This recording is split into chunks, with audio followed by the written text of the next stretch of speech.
Thank you, friend. Shabbat Shalom. We now embark on the second phase of the Joseph Chronicles. Last week we entered the season of dreams, and that continues now. What do you dream of? The 3 episodes of Joseph concerning dreams involve numbers. 12 with the family, 12 things which bow. 3 with the baker and the cupbearer, 3 vines, 3 breads. And now 7 with Pharaoh, 7 cows, 7 stalks of corn.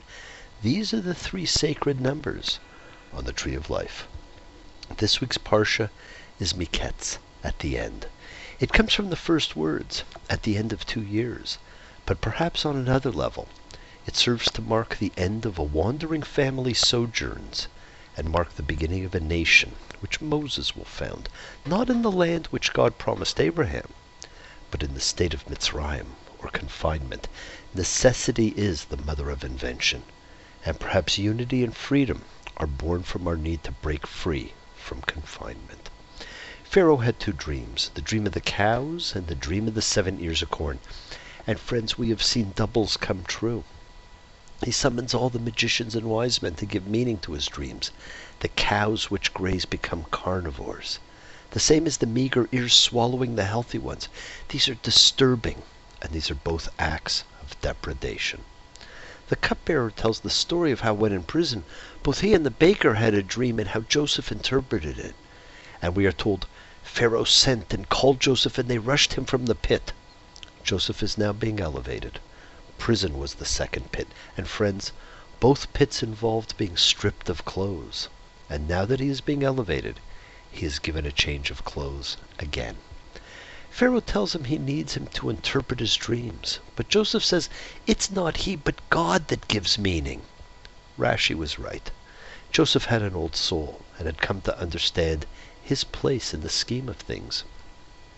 There's been much debate over the years as to whether the Joseph story belongs to the canon of work known as wisdom literature.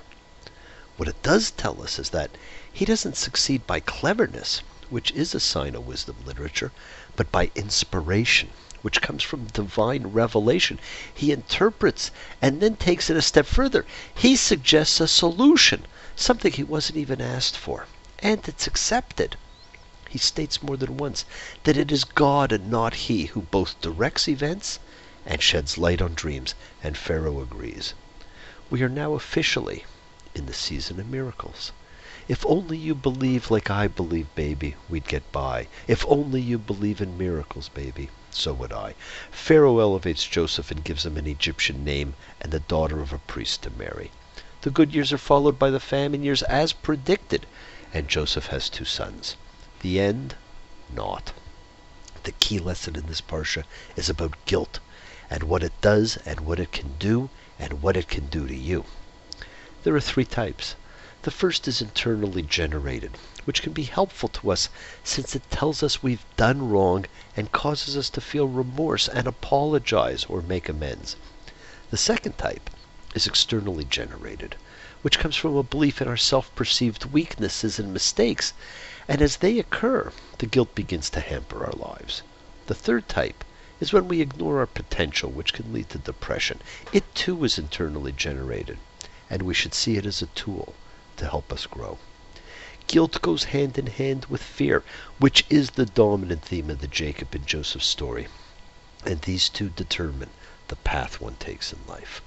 What the brothers did to Joseph is now bringing distress to them. And they said each to his brother, but we're guilty over our brother, because we saw his soul's distress when he implored us, and we didn't listen. On account of that, this distress has come to us. Friends, this is a revelation. We are now being told that Joseph implored them. Can you imagine the fear he felt at being thrown into that pit, his cries ignored? And now they were feeling guilty. They knew they had done wrong and they felt remorse. This is the guilt many of us experience when we've done something that we know is wrong. We may want to make it right, but we don't always know how. But it goes further. It permeates their thoughts, their movements, their motives, their lives. They came to Egypt to buy grain, and when they left to return home, they found the silver they had paid with is now back in their possession, and their immediate reaction is one of fear. My silver's been put back. And their heart went out, and the brothers trembled to one another, saying, "What is this that God has done to us?" Rather than think God was being good to them and rewarding them, they assumed they were being punished. The brothers had guilty consciences, like Joseph would have when he finally confesses who he is. What does guilt do to us? Guilt can be debilitating and lead us into a spiral of fear. And they saw the bundles of their silver, they and their father, and they were afraid. There is no belief in the goodness of God. We are far more condemning than anyone else can be towards us, and we move unconsciously to manifest that in our lives. We are not victims. We are the captains of our fate, and we put in motion everything that happens by our thoughts. Are you haunted by fear? By guilt? Do you see the wonders of God in your life, the miracles around you? Or are you waiting to pay for your perceived transgressions? We saw what fear can do, what it did to Jacob his whole life, and how it became a part of the genetic makeup of his sons. Fear makes us say and do things we normally wouldn't. Jacob sent the brothers to Egypt to buy food, but he kept Benjamin home out of fear that he'd lose him. But he ends up having to send him. The brothers disposed of Joseph, and while they didn't know what happened to him, that act put in motion an energy that had to manifest. And here they are, going to the land their brother now lords over. We could see the patterns of universal law beginning to converge. The energy you put out manifests somewhere and has to come back to you. Joseph accuses them of spying and lets them return home to bring back Benjamin to prove their story on the condition one brother stay as a hostage. They return to Jacob, and he says, "Why have you done me wrong? To tell the men that you have another brother." His immediate reaction is one of woe is me. His life is fear-driven and selfish, and he still operates from fear and deception. The brothers retort, "Could we have known that he would say, 'Bring your brother down'?"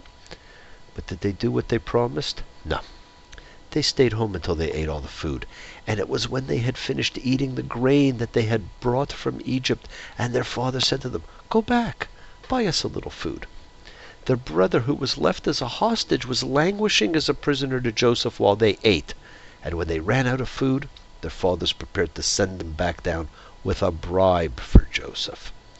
When they're brought to Joseph, they say, "We're being brought on account of the silver that came back in our bags the first time to take us as slaves." They had been told, "Don't be afraid. Your God and your father's God put treasure in your bags for you." But alas, they don't believe it. Friends, you can look at the events of your life as being God's blessings or as potential punishments for your guilty conscience and fear. Rolf Kook reminded us that the sages said, "Dreams are fulfilled according to the interpretation." So too may the thoughts contained within a guilty conscience, since that is like permanent dream we live in, or in fear of. Is your vision filled with blessings or judgments? My friends, this parsha alludes to what happens at the end. And in the end, the love you take is equal to the love you make. Forget your fear. Forget your negative guilt. See the miracles in your life. Let the light shine and love. Shabbat Shalom.